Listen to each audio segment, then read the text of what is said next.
আল্লাহর ওয়াস্তে তুমি এখান থেকে চলে যাও। আমি নিয়ে যাই ওরে, মানুষটা তো আমারই। আপনি তো চিনলাম না, আমি ঢাকা থেকে আসছি। এখন মুখে কি একটু ডাকা যাবে? মৌ নাই। নাই মানে? মৌ মারা গেছে।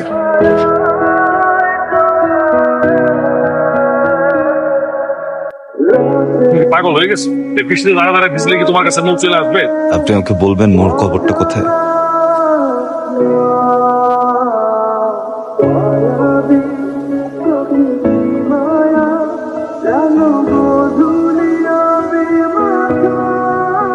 কালকে জ্বরে কাঁপতেছিলা, বেহুশের মতো পড়েছিলা। আল্লাহ আমার উপর রহমত করছে যে এলাকা কেউ দেখে নাই। দেখলে আমার মান সম্মানটা বুঝেছ। তোমার কাছে হাত জোর করে অনুরোধ করি বাবা, তুমি যাও না।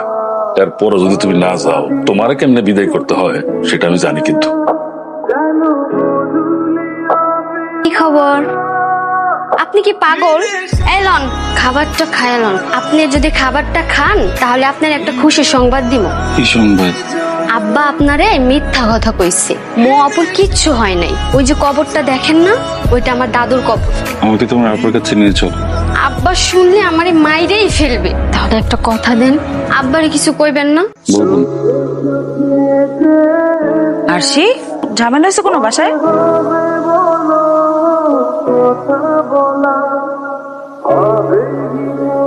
আরশি, কি করছিস সেটা তুই? আমি জোর করছি, তোমার সাথে একটু কথা ছিল। এখন এগুলা কথা বলার সময় নেই, তুমি যাও এখান থেকে, যাও। মাহিন, তুমি এখান থেকে চলে যাও প্লিজ। একটা প্রশ্ন। কোনো প্রশ্ন হবে না, কোনো কথা হবে না। আমি উত্তর না নিয়ে যাবো না। ঠিক আছে।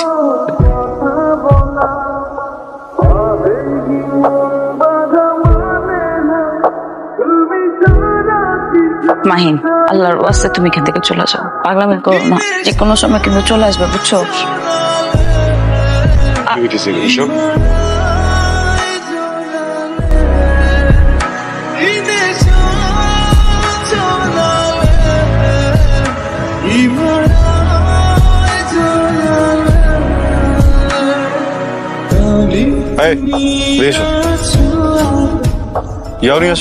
জি ভাইয়া। কি নাম তোমার? মৌ। ভয় পাইছো? ভয় পাওয়ার মতো কিছু নাই। ছোট ভাইরা শাসন করছিলাম। চল।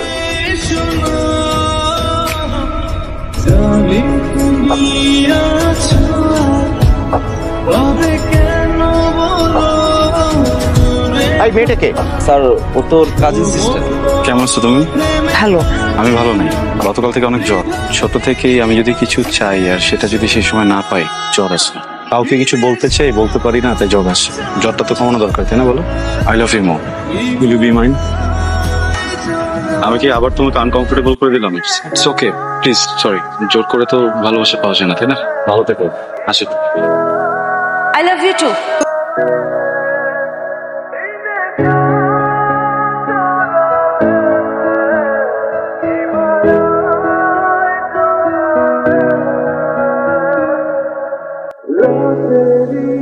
মোরে চিজ করছি। যা হবার হইছে, শুধু শুধু মেয়ে মানুষ নিয়ে নিজেদের ভিতরে ঝামেলা করার দরকার নেই, বাদ দে। তুমি মৌ? জি আঙ্কেল, আপনি কেমন আছেন? ভালো কি করে থাকি? মাহিনকে ভার্সিটি পাঠাই লেখাপড়া করার জন্য, কিন্তু কি করলো? মাহিনের সাথে তোমার কতদিনের পরিচয়? ভার্সিটিতে আসার পর পরিচয় হয়েছে।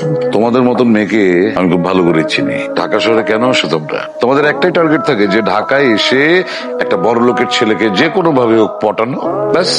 তারপর থাইল্যান্ড, সিঙ্গাপুর। তোমাদের মতন মেয়েদের জীবনের লক্ষ্য তো একটাই, টাকা। কি মনে করেছো তুমি আমাকে বোকা? তোমাদের কাছ থেকে একটা দুদিন পর পর ডেট করা, তারপর হঠাৎ করে পেটে বাচ্চা নিয়ে বাসায় এসে বলবে যে মাহিনের বাচ্চা, কোটি টাকার ফায়দা। দাঁড়াও, বাইরে আমার 4টি পালা কুকুর দাঁড়িয়ে আছে। তুমি যদি ওদের খাবার হতে না চাও, তাহলে আজ এক্ষুনি তুমি শহর ছেড়ে চলে যাবে। আর কখনো তুমি মাহিনের সাথে যোগাযোগ করার চেষ্টা করবে না। যদি করো, তোমার জ্ঞাতি গোষ্ঠী সহ, তোমার মামার বাড়ির সবাইকে সহ একদম মাটির 3 হাত নিচে আমি গেড়ে দেবো। It's your decision. উপস্থিত মুরব্বী আমরা, আপনারা তো সবই শুনলেন। আর ওরে শাস্তি তো দেওয়া হয়েছে অনেক। আমি বলতে চাইছিলাম কি, এবার ওরে আমরা ছেড়ে দিচ্ছি। যদি ও আবার কোনোদিনও আসে, তাহলে আমি নিজে ওরে পুলিশের কাছে ধরে দিব। ওর এত বড় সাহস, আমার বাড়িতে ঢুকে আমার বই লাগে যাতা খুশি করবো। ওরে আমি কাইটটা গাঙে ভাসায় দিব। ওর গায়ে কোনো হাত দিবেন না। আমার যত খুশি মারেন, কোনো অসুবিধা নেই।